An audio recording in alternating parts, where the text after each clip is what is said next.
আপনাদের প্রত্যেককে জানাই স্বাগতম। আলোচনা করব বাস্তুশাস্ত্রের একটি বিশেষ বিষয়কে কেন্দ্র করে। অধিকাংশ ব্যক্তি বা অধিকাংশ মানুষ একটা কমন সমস্যায় ভোগে, যে সমস্যাটা কিন্তু প্রায় মেজরিটি মানুষের মধ্যেই দেখা যায় যে তারা বাস্তু রিলেটেড প্রবলেমে ভোগে। এখন প্রশ্ন হচ্ছে, আপনি ধরুন আপনার বাস্তুতে আছেন, দীর্ঘদিন ধরে আপনাদের বাস্তুতে পরিবর্তন হচ্ছে না বা ভালো দিকগুলো ফুটছে না, সেই জমিতে কোন কোন জিনিসগুলো দেখলে আপনারা বুঝতে পারবেন যে এই জমিতে বা এই ভূমিতে বাস্তুদোষ আছে কি নেই, সে বিষয়ে এই অনুষ্ঠানটি করার উদ্দেশ্য।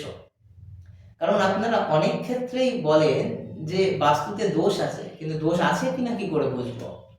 আমরা কারোর সাথে কনসাল্ট করিনি বা কোনো অভিজ্ঞ অ্যাস্ট্রোলজারের সঙ্গে কনসাল্ট করিনি, দেখাইনি বা বুঝতে পারছি না এখন বাস্তুয় দোষ আছে কিনা বুঝবো কি করে। দেখুন, কতগুলো টিপস আমি দিয়ে দিচ্ছি এই অনুষ্ঠানের মাধ্যমে। এগুলো যদি থাকে তাহলেই ভাববেন আপনার বাস্তুতে প্রবলেম আসছে বা প্রবলেম হয়ে আছে।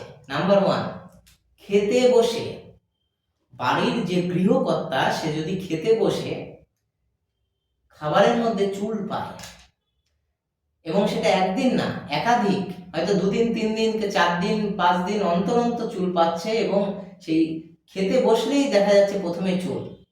এই যে খাবারের মধ্যে চুলের অবস্থান, এটা যদি বারবার হয়, একাধিকবার হয়, তাহলে কিন্তু it is a dangerous sign of your land. এই যে সংকেত, অর্থাৎ গৃহকর্তার ভাতের থালায় যদি চুল পাওয়া যায়, তাহলে কিন্তু মনে রাখবেন আপনার বাস্তুতে প্রবলেম আছে। নাম্বার 2, দ্বিতীয় যে বিষয়টি লক্ষ্য রাখবেন সেটা হচ্ছে, যদি দেখেন আপনার বাস্তুতে প্রায়শই সকালে এবং সন্ধ্যের দিকে কাক আসছে, বসছে, চেঁচামেচি করছে এবং চলে আসছে, এবং এটা দীর্ঘদিন ধরে ঘটছে সকালে এবং সন্ধ্যে, তাহলে ভাববেন কিন্তু বাস্তুতে প্রবলেম আসছে বা প্রবলেম হয়ে আছে। নাম্বার 3, বাস্তুতে যদি এরকম দেখেন যে গৃহকর্তা তার সর্বদাই সে খিটখিটে স্বভাবে, আগে এরকম ছিল না, কিন্তু যত দিন যাচ্ছে সে একটু খিটখিটে স্বভাবের হয়ে যাচ্ছে, অল্পতেই রেগে যাচ্ছে, অ্যাগ্রেসিভ বিহেভিয়ার করছে, আপনার সাথে ঠিকভাবে আচরণ করছে না, বা যে মেন উপার্জনকারী তার মাথাটা একটু অন্যরকম হয়ে যাচ্ছে, চিন্তা ভাবনা অন্যরকম হচ্ছে বা কথাবার্তা অন্যরকম হচ্ছে, তাহলে ভাববেন আপনার বাস্তুতে প্রবলেম আসার মতন পরিস্থিতি হয়ে গেছে।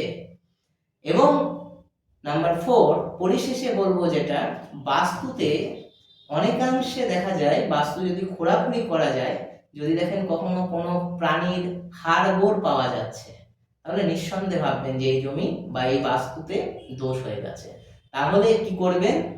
এক্ষেত্রে আপনারা যেটা করতে পারেন, সর্বপ্রথম সেই বাস্তুর যে মাটি, সেটা একজন অভিজ্ঞ অ্যাস্ট্রোলজারের কাছে নিয়ে গিয়ে সেটা পরীক্ষা করান। যদি সে বলে এই মাটি কলুষিত হয়ে গেছে, দূষিত হয়ে গেছে, তাহলে সেক্ষেত্রে বাস্তুদোষ খণ্ডন করার মতনও অনেক যথেষ্ট রেমেডি আছে, আপনারা সেই মতন কাজে লাগাবেন।